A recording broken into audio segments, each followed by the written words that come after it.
Isa sa naging sentro ng DILG budget hearing sa Kamara ang pangakong doble sahod sa mga pulis. Pero mukhang malabo raw itong mangyari dahil sa kakapusan ng pondo. Umaaksyon si Faith Del Mundo.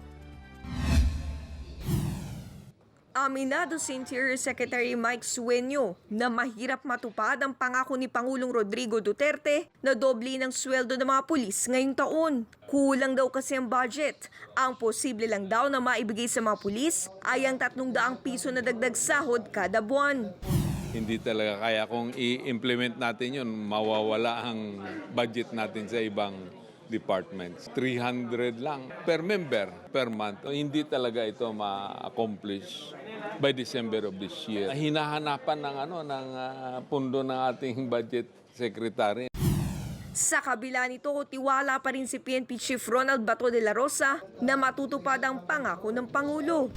Ngayon lang yan, kasi naghahanap pa talaga sila ng paraan paano masolusyonan yan, yung promise ni Presidente na magiging doble. Kasama yung mga retired, pag halimbawa, doble mo yung sweldo nitong mga pulis natin ngayon.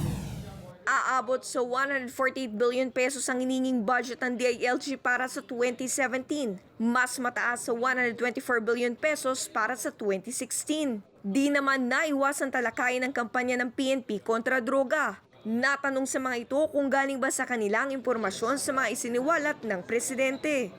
May ibang source si Presidente. Ang inaamin ko lang po na nagagalit talaga sa amin ay yung mga pulis po namin na involved sa drug trade, yung pinaglilipat namin sa ibang regions. Natalaki din ang problema sa siksikan ng mga kulungan ngayong marami ang sumuko. Pero giit ng PNP, hindi naman sila maaaring huminto sa kanilang misyon. Mas delikado kung hihinto tayo sa kakahuli sa kanila. It doesn't mean na wala na tayong kulungan, magkakaroon tayo ng crime holiday. Continuous yung ating operations, bahala na. Mahanapan rin ng paraan yan.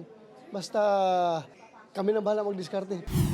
Sa Bureau of Fire naman, napag-usapan din ng mga kakulangan sa fire trucks na inaasahan na madagdagan. Hindi na raw magkakaroon ng susunod na budget hearing para sa DILG. Pero posible naman daw maaprubahan ng 148 billion pesos proposed budget nito. Umaaksyon, Faith Del Mundo, News 5.